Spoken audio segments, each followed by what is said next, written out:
जय Shri Krishna. Welcome back to my channel.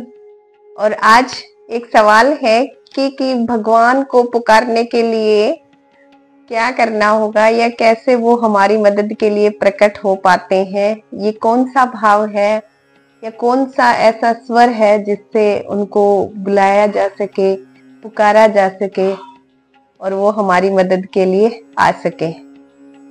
इसके लिए सबसे आवश्यक है आपका करुण और आर्त स्वर। तो क्या होता है ये आर्त स्वर, इसके बारे में जानेंगे।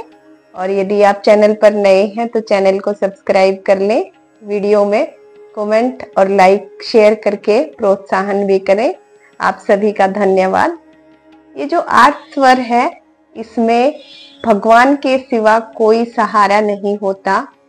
जब भी कभी आप किसी दुविधा में फंसे हो, कोई भी जीवन का ऐसा कष्ट है जिसका रास्ता न आपके पास है और ना ही आपके प्रियजनों के पास है, उस समय जब एक ही सहारा आपको ऐसा दिखाई दे और वो आपकी मदद के लिए आ जाए, इस भाव को लाने के लिए एक तो भक्ति करनी होगी और दूसरा अपने अंदर निश्चलता रखनी है।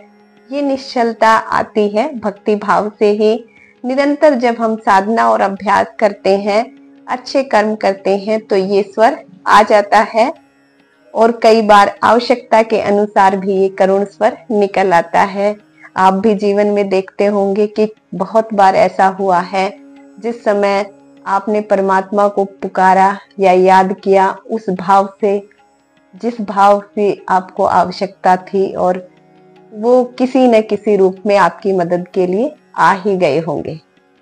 आप अपने जीवन में झांक कर देख सकते हैं, अवश्य ही हर किसी को ये सिचुएशन भी मिली होगी और परमात्मा उनकी मदद के लिए आए भी होंगे।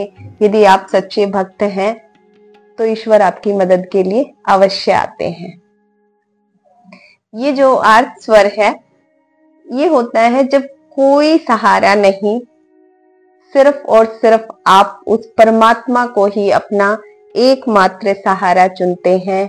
एक करुण स्वर निकालते हैं, उन्हें दिल से याद करते हैं और वो आपकी मदद के लिए आ जाते हैं। ये आर्त स्वर जैसे हम एग्जाम्पल के तौर पर देख सकते हैं, जब द्रौपदी का चीरहरण हो रहा था, उस समय द्रौपदी ने पहले पांडव युधिष्ठिर की तरफ देखा, वो भी असहाय से आंखें झुका लेते हैं। फिर वो भीम और अन्य अर्जुन जैसे जो धनुर्धारी वीर पुरुष हैं, सभी अपने पतियों की तरफ देखते हैं, लेकिन द्रौपदी जब उनकी तरफ मदद की भाव से देखती है तो वो सभी असहाय से आंखें झुका लेते हैं। फिर वो भीष्म पितामह, धृतराष्ट्र, द्रोणाचार्य, अनेक अन्य जो उनके पितृ जन है या गुरुजन है, उनकी तरफ भी मदद के लिए उसी भाव से देखती हैं, लेकिन सभी अपने आप को उसकी मदद करने में असहाय महसूस करते हैं। तो अंतिम समय में द्रौपदी स्वयं को भी असहाय समझती हैं। वो खुद की मदद खुद भी नहीं कर पा रही हैं, निर्दोष होते हुए भी वो अपनी स्वयं की मदद नहीं कर पा रही, उनके पास वो सामर्थ्य नहीं, और जो उनके प्रियजन हैं वो भी सामर्थ्य से रहित हैं।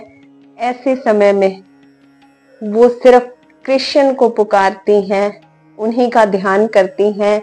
उन्हें जब अपनी मदद के लिए वो एक स्वर देती हैं कि हे कृष्ण, हे सखा, अब कोई सहारा नहीं, सिर्फ तुम ही एक सहारा हो। जब ऐसा आर्त स्वर उनके हृदय से निकला तो कृष्ण चीर वस्त्र बनकर प्रकट हुए और उनकी मदद की। एक ऐसा चीर जो कभी समाप्त ही नहीं हुआ। दुशासन खींचते खींचते हार गया, लेकिन द्रौपदी वस्त्र रहित नहीं हुई।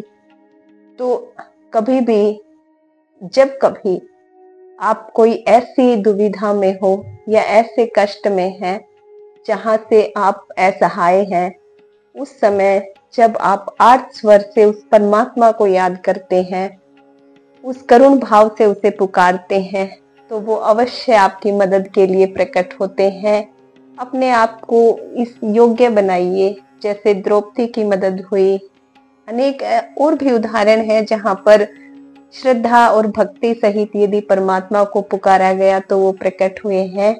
हमें भी इसी तरह की पात्रता बनानी है, स्वयं को इतना प्रेममयी बनाना है, इतना निश्चल भाव रखना है कि एक ही सहारा परमात्मा का जब भी आवश्यकता पड़े तो हमारे सामने प्रकट हो हमारी मदद के लिए।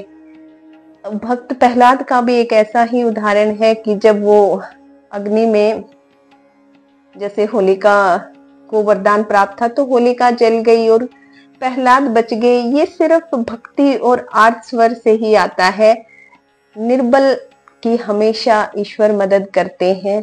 जैसे हारे का सहारा खाटू श्याम जी को माना जाता है।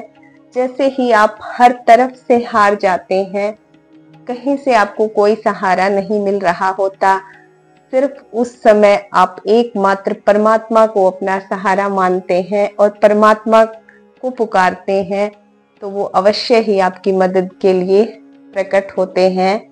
तभी तो कहा गया है, निर्बल के बलराम। जो भी निर्बल है, कमजोर है, तो स्वयं को अपना निर्बलता से रखें, स्वयं को दीन समझें और उस दीनानाथ को अपनी मदद के लिए पुकारें। वो अवश्य आपकी मदद करेंगे। आप सभी पर भक्ति भाव सहित उस परमात्मा की कृपा बनी रहे। जब भी आपको आवश्यकता हो वो परमात्मा आपकी मदद के लिए आए। आप सभी अपने अंदर प्रेम और भक्ति उत्पन्न करें। धन्यवाद। जय श्री कृष्णा।